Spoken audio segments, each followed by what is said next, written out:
कल अपन ने जो बातचीत की थी वो बातचीत ये की थी कि सेवी वर्गीय प्रशासन को किस किस प्रकार से परिभाषित किया जा सकता है। उसमें अपन अन्य दृष्टिकोण वाली परिभाषा करने के पश्चात उसमें ये बताने से रह गया था कि इसके प्रमुख विचारक कौन कौन है। तो जो अन्य दृष्टिकोण के प्रमुख विचारक है उसमें अपन George R Terry, CS Northwood, Vigors and Myers, Thomas ji का नाम प्रमुख रूप से ले सकते हैं। जॉर्ज आर टेरी बहुत अच्छे प्रबंध शास्त्री हुए हैं।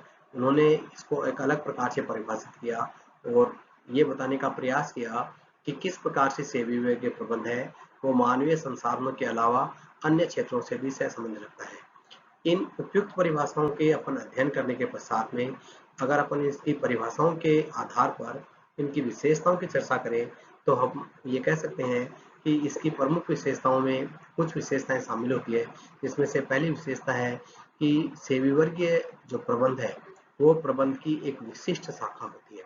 अर्थात कहने का तात्पर्य ये है कि प्रबंध एक नवोदित विषय है।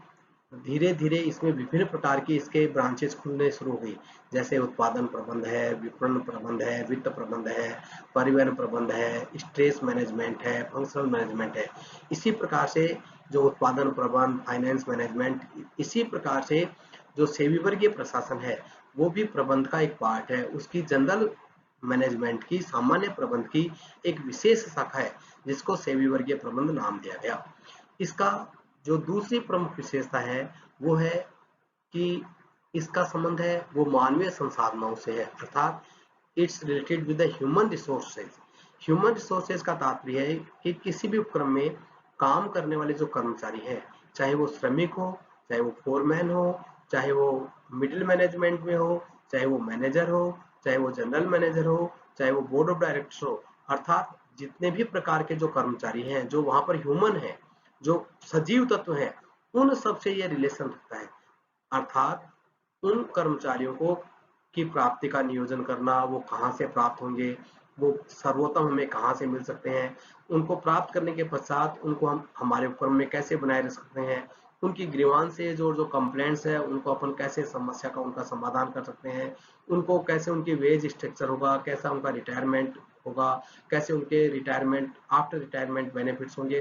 अर्थात जितने भी जो मनुष्यों से संबंधित जो कार्य है, उपक्रम में जो काम करने वाले जो कर्मचारी हैं, ये उनसे रिलेटेड ब्रांच है। ये केवल उनकी चर्चा करती है, किसी भी मशीनरी है, रॉ मटेरियल है, माल है, टेक्निक है, इससे इसका कोई भी लेना देना नहीं होता है। इसकी जो तीसरी प्रमुख विशेषता है वो है निरंतर प्रक्रिया।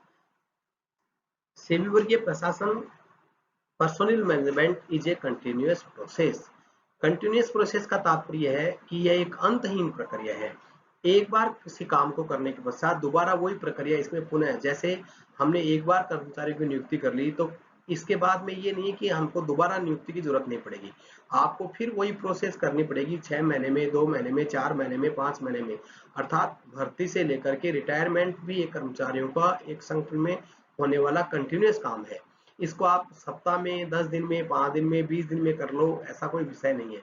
इसलिए जॉर्ज आर टेरी ने इसको ऐसे स्पष्ट कहा कि ये कोई एक ऐसी कंटेनर में पानी नहीं है जिसमें आप टोटी नीचे लगी हो और उसके पानी को आप ऊपर शिफ्ट कर दें। अर्थात इसको आपको लगातार रूप से इसको आपको चलाना पड़ेगा।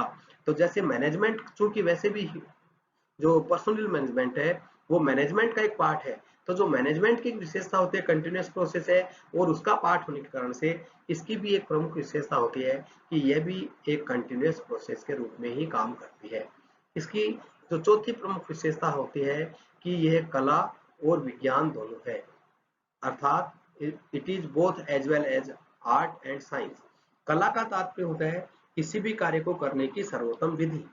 आप कोई भी जो कार्य करते हैं उसकी जो बेस्ट मेथड है, उसका सर्वोत्तम जो तरीका है वो बेसिकली कला कहलाता है। और किसी भी कार्य में कारण और परिणाम में संबंध स्थापित करता है, सामान्य शब्दों में उसको अपन क्या कहते हैं, विज्ञान कहते हैं। जैसे नाचना एक कला है और वैसे ही बिजली, अपन ने बल्ब स्विच ऑन किया और बल्ब जल गया तो उसमें कारण और परिणाम है। तो बिजली की सप्लाई और बल्ब का जलना वो एक विज्ञान है। तो ये माना जाता है कि सेवी वर्गीय प्रशासन है वो कला और विज्ञान दोनों है। कला वो इस संदर्भों में है कि वहां पर वो श्रेष्ठ कर्मचारियों की प्राप्ति करना चाहता है, न्यूनतम प्रयासों से श्रेष्ठतम परिणामों की प्राप्ति करना चाहता है। और विज्ञान इसलिए कि क्योंकि बहुत से इसके जो सिद्धांत है, जो रूल्स है, जो नीतियां हैं, वे कारण और परिणाम में स्पष्ट संबंध स्थापित करते हैं। जैसे अगर किसी कर्मचारी को अभिप्रेरित किया गया तो उसका आउटपुट ज्यादा होगा। अगर कोई कर्मचारी उपक्रम से असंतुष्ट है तो उसके उत्पादन में, उसकी इफिशियंसी में गिरावट आएगी। इसलिए इसको अपन क्या कहते हैं कि ये कला और विज्ञान दोनों है। इसकी जो 5वें नंबर की विशेषता का आज अपन अध्ययन करेंगे वो ये है कि ये सभी संगठनों में व्याप्त होता है। अर्थात सभी संगठनों का तात्पर्य है कि पर जो सामाजिक परिदृश्य है, जो परिदृश्य है, उसमें बेसिकली दो प्रकार के संगठन पाए जाते हैं। एक होता है व्यावसायिक संगठन, दूसरा होता है गैर व्यावसायिक संगठन। अर्थात एक कॉमर्शियल ऑर्गेनाइजेशंस होते हैं, दूसरे नॉन कॉमर्शियल ऑर्गेनाइजेशंस होते हैं। कॉमर्शियल ऑर्गेनाइजेशंस का उद्देश्य होता है वो हमेशा बेसिकली लाभ कमाना होता है, और जो नॉन कॉमर्शियल ऑब्जेक्टिव ऑर्गेनाइजेशंस होते हैं उनका उद्देश्य समाज सेवा हो सकता है, नो प्रॉफिट नो लॉस हो सकता है। जैसे नॉन तो जो सेवी वर्गीय प्रशासन है, चाहे वो व्यावसायिक संगठन हो अथवा गैर व्यावसायिक संगठन हो, गैर व्यावसायिक संगठनों के संदर्भों में जैसे कोई स्कूल का संगठन है, हॉस्पिटल का संगठन है, कोई सामाजिक संगठन है, कोई राजनीतिक संगठन है, किसी भी प्रकार के जो अन्य संगठन है, तो इन दोनों ही संगठनों में आदमियों की प्राप्ति करना, श्रमिक कर्मचारियों की प्राप्ति करना, लोगों को उनको जोड़ना और उसमें बनाए रखना, ये सभी संगठनों में करना पड़ता है। इसलिए ये माना जाता है कि सेवी वर्गीय जो प्रबंध है वो सभी संगठनों में आवश्यक होता है। इसके बाद में अपन ये कह सकते हैं इसके अन्य विशेषताओं के संदर्भ में कि जो सेवी वर्गीय प्रबंध है वो मानवीय संसाधनों का नियोजन करता है, वह मानवीय संतुष्टि में अभिवृद्धि करता है, वो कर्मचारियों की इफिशियंसी में बढ़ावा देता है, वो मधुर श्रम संबंधों का निर्माण करता है, वो औद्योगिक शांति में सहयोग प्रदान करता है।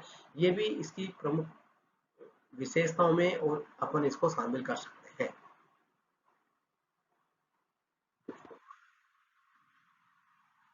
ये लो कर दिया मैंने तो आज का, ये हो गया 7 मिनट का। बुक तो बोले तो सही।